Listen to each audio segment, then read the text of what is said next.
Hey, Brandon, welcome to the show. I'm glad to be talking to you today. Thank you for having me on today. Yeah, definitely. We're going to talk about some cool stuff today about your business, about SEO, why it's important, who you help. We're going to get into all that because and I'm going to learn a lot too. So I'm looking forward to diving into that topic. But before we get there, I did just want to give the listener some context. If you could, you haven't always been a business owner. Talk to us a little bit about what you were doing before you started your business in the W-2 world, and then maybe give us some insight as to why you decided to become a business owner, if you could. Well, I always had the entrepreneurial spirit. So in high school, started a skateboard clothing company and had that going for a while. But once I went to college, kind of focused more on school and not on the company, which I should have probably kept both going, but focused on my schooling, got my degree in business marketing and worked different jobs, like Domino's and just random jobs here and there. But after I graduated from college, got my degree in business marketing. And the first job I got out of school was helping a company out with their digital marketing. And I didn't really know much about digital marketing. And they said, don't worry, we don't know much either. We're going to take you to classes and workshops and learn alongside with you. And this is where I started helping them out with social media marketing, doing some paid ads, helping out with email marketing, doing search engine optimization, and just kind of realized that everything that I mentioned works to get traffic, but SEO is a way to get free traffic. And why spend money on paid ads when you can get free traffic? So this is back in 2007. And I just kind of realized that everyone's probably going to also have a website in the future. And I should probably stick with this digital stuff. And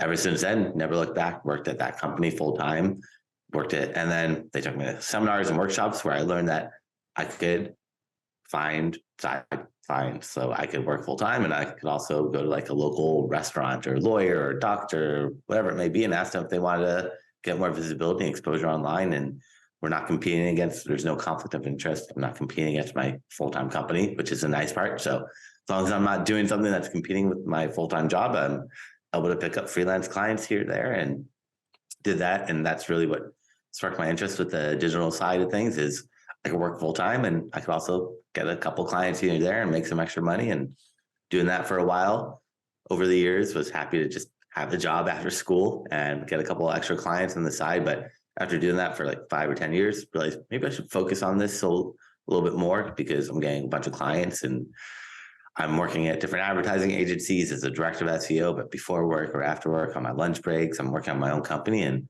eventually built it up to where I was making more than I was making at this advertising agency, and realized I should probably just quit my job and focus solely on this, and been doing that ever since. Awesome. Okay. So I have a couple of questions to unpack there. So you were doing freelancing alongside of your W-2 job. How long were you doing that before you got to the point where you said, my income from freelancing exceeded my W-2? About how long was that? That was probably about 10 years, because the first few years, I wasn't really trying to push the business. I was just happy to have a job out of school and get an little bit of extra money here and there. So I wasn't working or focused solely on my company. I was just doing it as just some passive, or not passive, but just some extra side income. And then after maybe 7 or 8 years into it, I said, let me really focus on it. And then after I really focused on it, after a few years, I was able to build it up to where I was able to quit my job. But initially it was just, let me get a job out of school and make a little bit of extra side money. Yeah. Okay, great. So that's great insight. It took you 7 to 10 years, but really when you focused on it, it was about 3 years. When you got to the point where it's like, okay, this is going to be my full-time business and I'm leaving the W-2, any like reservations or fears around making that move to the business full-time and leaving your job? Yeah, I mean, it was a nice double dipping and working full-time, getting paid for that, and then also doing my own little side hustle and getting paid for that and having both incomes. So dropping one was the tough part, but I built it up where I was able to be pretty well established and not have to worry about losing clients or anything like that. So it's not like I just jumped ship right away once I got my first job. Then I would have been very hesitant and worried, but I built it up to a level that I was pretty comfortable with, and wasn't an issue if I lost clients, because things happened in 2020 where a lot of businesses had to shut down, and I work with a lot of local businesses that had to shut down and lost a lot of clients. So luckily I was okay, because I didn't have all my eggs in one basket and had enough clientele that I built up that I was pretty well established. But I just jumped ship right away and then that happened, I probably would have been in trouble because I lost a lot of business and a lot of them never even reopened. And it's just trying to readjust your business model and adapt because you never know what's going to happen. So you always got to be ready and adaptive. Yeah, sounds like you had a great plan. You're very strategic, which is awesome, and you were ready for any type of downturn. And yeah, COVID impacted a lot of people. So okay, great stuff there. All right, now let's. I love this topic of SEO mainly because I don't know a lot about it. I know that it's important. I know that it exists, but maybe if you could give us, maybe like just a high level explanation of what SEO is and why it's important. Then I'll ask you some follow-up questions there. SEO is search engine optimization, which means ranking websites on Google. So when you search on Google, there's ads at the top. Those are all paid ads, but right below the ads are the organic listings. And SEO is about getting you in those free organic listings so you can capture that free traffic. And there's 10 websites that are listed on that first page of Google. And we're just trying to get you that free traffic so you're not spending money on paid ads. Okay. And then what would be some of the, and I always see that too, whenever you search for something, you see somebody at the top. I typically don't search for the person at the top because I know they're paid to be there. And I look at maybe the top 3 or 4. I mean, is this what most people are doing typically, Brandon? Everyone's different. So some people click on the ads, not knowing their ads. Some people skip over. Some people do different things. So everyone's different, but most people kind of know that the ads are at the top, but still they get those clicks. So Google is making a ton of money off of them. Yeah. So how do you help people? You're working with small to medium sized businesses, correct? Typically. Yeah, small, medium size, and corporate. As long as you have a website and a viable product or service, that's all that matters. Because with SEO, we're not trying to figure out how Google's working. It's who are your competitors, who's on that first page of Google, and how much SEO have they done. And if you're just selling T-shirts, it's gonna be really tough to rank on Google because you're competing against big corporate websites like Amazon and Alibaba and Target and Walmart and Nordstrom's. And if you're a small, medium-sized business, it's going to be really tough to compete against them. So as long as you have something that's more unique and niche about it, like maybe you sell children's organic bamboo clothing, stuff like that, that's going to be where it's feasible. Otherwise, you just have to have realistic expectations. And whoever's on that first page of Google for your keywords, those are your competitors. And if it's just a bunch of big corporate websites and you're a small mom and pop shop, it's going to be really tough to rank for it. It's doable. It's just going to take a lot of time to build you up and a lot of money to get you to the level, because you got to think these corporate websites probably have teams of people doing SEO. And if you're just one person doing SEO, it's going to take you a long time to compete against 10 or 20 or however big that team is. Yeah. Okay. So you've used the word, and that makes sense too, which is maybe why a lot of the smaller to medium sized businesses don't spend a lot of time on SEO. Would that be a fair assessment because they don't have the ability to compete? Yeah, or they just don't know the right keywords to target, and they just think they want to rank for T-shirts when there's something more niche about them that's going to let me get them into people that are searching for the product that have buyer intent. But it's all about just finding that unique thing that differentiates them.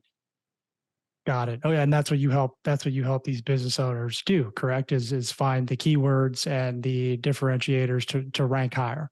Find the keywords, but if there's nothing differentiating them, then there's not much I could do. If you're just selling T-shirts and there's nothing different about you, then can't really help out. But I'll give you advice saying maybe we should try to do it this angle or try to do something unique about it. But it's really on the business owner to find that unique aspect, and then for me to figure out what keywords are going to trigger people searching for that unique thing to get them to show up and get that buyer intent and get that sale and lead.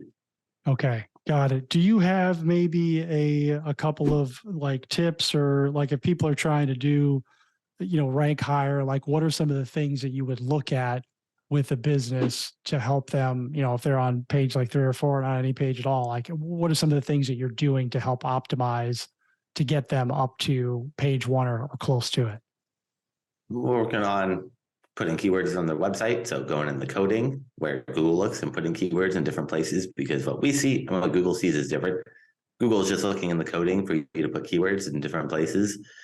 One place that you could put keywords without coding is just adding more text to your website. The more text you have on every single page, the easier it is for search engines to read, understand, and know what keywords you're targeting. So that's one thing that everyone could do without needing to go or be tech savvy, is just add more text. The the more text you have, the easier it is for the search engines to know what keywords you're targeting and ranking for the correct keywords. But unfortunately, Google and search engines don't care what you put on the website because they don't trust anybody. So you have to build trust up. And you gotta get Google or any search engine to trust you, because there's too many websites out there that they just look at you and they just don't believe you are who you say you are without you building trust up. And there's a lot of ways to build trust. One way is by getting what are called backlinks, getting other websites to talk about you. So a backlink is a clickable link from another website that points to yours. So if you're reading an article, let's say on the NewYorkTimes.com, and there it says Brandon Leibowitz, and you click on it and it goes to my website, I'd be getting a backlink from the LA or NewYorkTimes.com. So the more websites that talk about you, the more trust Google gives to you. And then they look at those keywords on your website. But it doesn't work the other way around.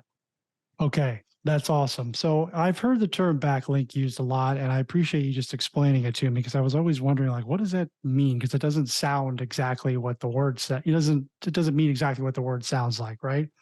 So you're basically telling the listeners today, Brandon, is that you got to speak Google's language, right? And a lot of us are not speaking Google's language. Is that correct? No, yeah, you got to make Google happy. And as long as you send Google the right trust signals and show them that you are trustworthy, authoritative, and expert in your field, then they're going to look at those keywords. But if you don't build that trust up, they're not going to look at your keywords on your website. Okay, very good. So more text. Would the text also be related to the keywords, or are you just saying just add more text, period, related to your business?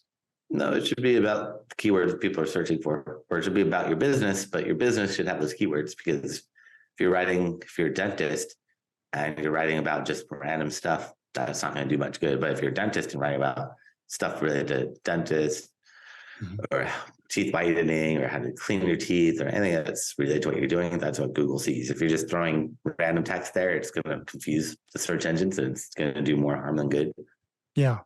Okay, perfect. So you gave an example there. Do you have maybe like a case study, like top of mind, or an example where, you were able to take a business and, get them ranked, and, just give us like a quick version of what you did and what the end result was to the business owner?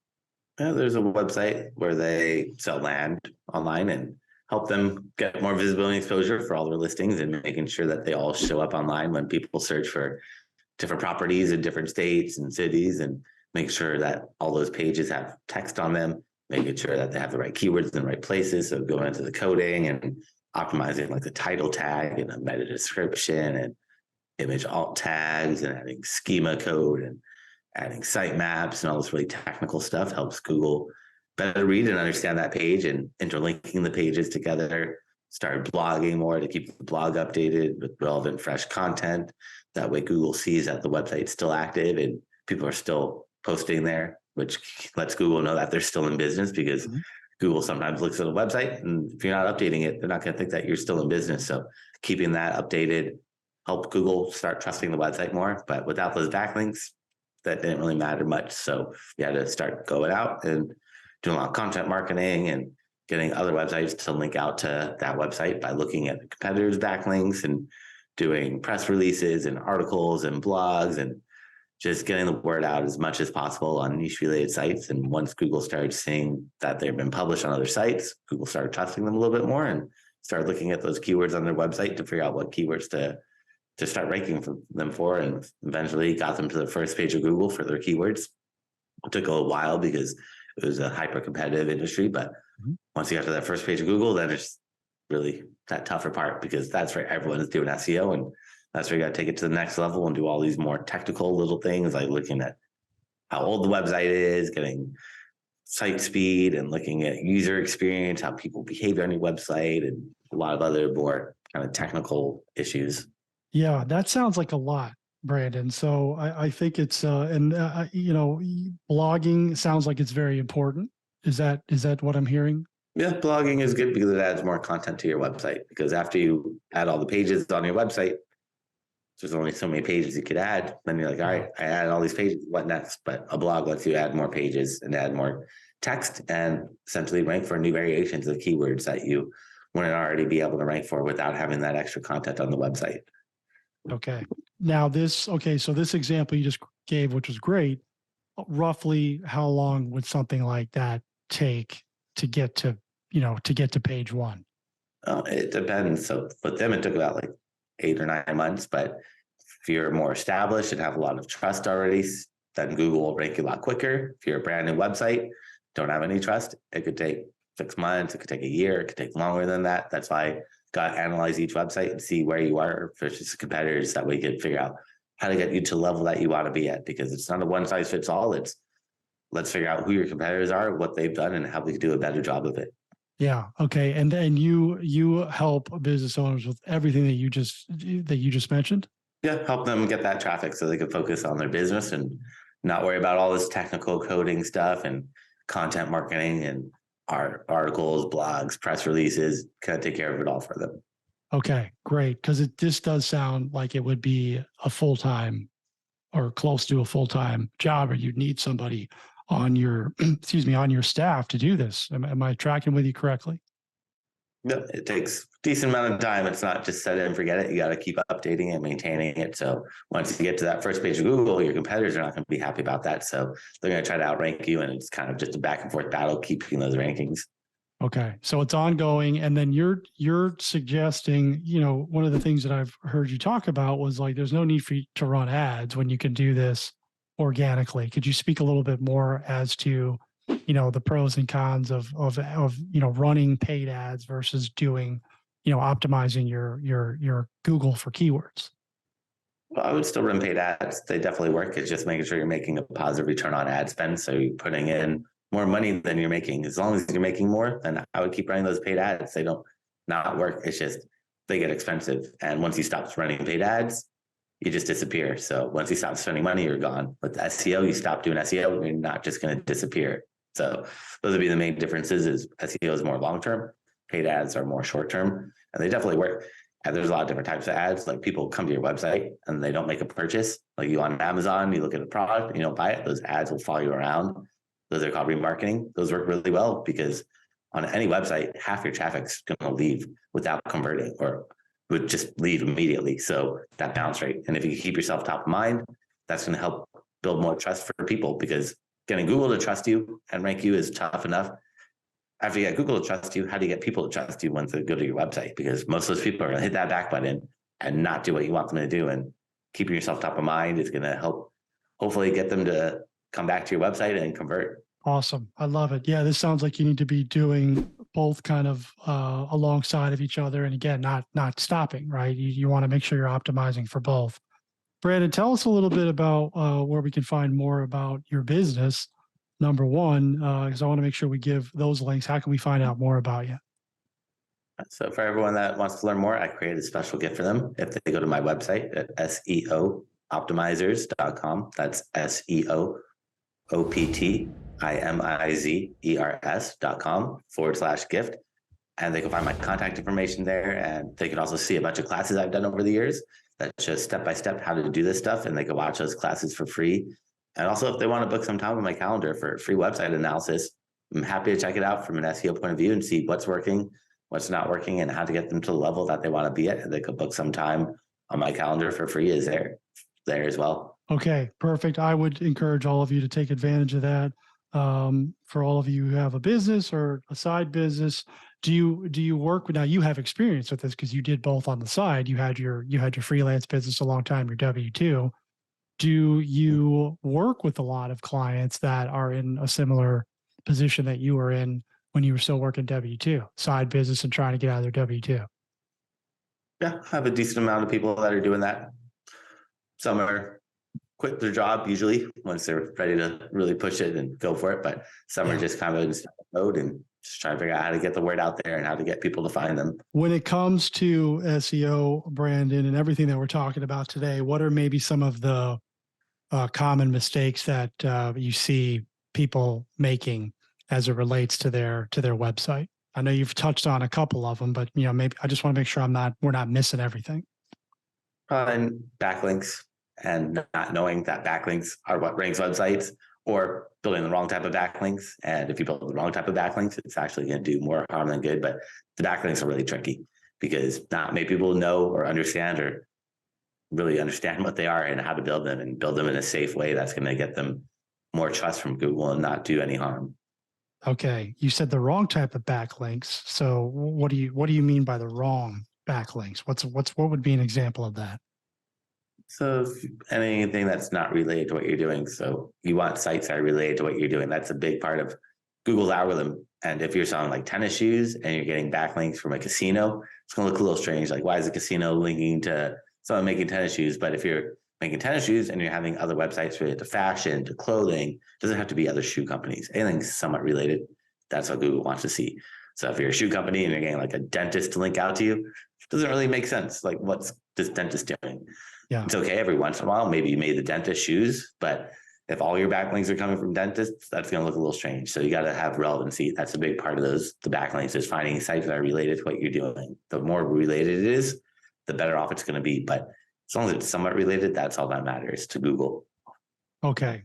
Thank you for clarifying that. Regarding the backlinks and the other businesses that are, mentioning you, is that something that you help either clients do directly or something you identify like, hey, these are the types of, companies that you should be, trying to partner with or whatever to get these backlinks taken care of? No, I would take care of it for them. That way they can focus on the business and not worry about all this stuff, because it takes a lot of time building relationships and getting websites to actually respond back to you or say yes. Okay. Well, that's a super important share there. So we're basically going to you as a business owner and you're, taking it off our plate so that, as you say, we can focus on what we do, whether it's, we're real estate investors or we're a dentist or whatever. We don't have time to dedicate towards optimizing our website. Yeah, I help so you can focus on the business and not worry about all this technical SEO stuff. Yeah, quite frankly, it's too difficult. I mean, I wouldn't be able to do it, and I have people helping with all that stuff. I do what I do, which is I'm a coach, a podcast host, and a real estate investor. So I'm not going to pretend to be something I'm not. And I think a lot of the business owners out here might be pretending to be something they're not. So definitely get in touch with Brandon, because he's going to be able to help you, and take advantage of that free gift too on the call. I would highly encourage you to do that so you can at least see what's happening with your website, right? Yeah, that way I could kind of give them some guidance and give them some feedback about what's working, what's not working, and really how to get them to the level that they want to be at. Yeah, no, excellent. Brandon, this is good stuff here. As we wrap up here, I want to give the website again. If you could, you give it because you did it so well. I want to make sure everybody takes advantage of the free gift in case they weren't able to write it down the first time. We will leave it in the show notes. So give the website again, please. Yeah, so it is SEOoptimizers.com. That's SEOoptimizers.com/gift. And they can find my contact information and a bunch of classes I've done over the years that I've thrown up for free. So they can watch them anytime and see step-by-step how to do all the things that we've been talking about. And they can also book some time on my calendar there for a free website analysis.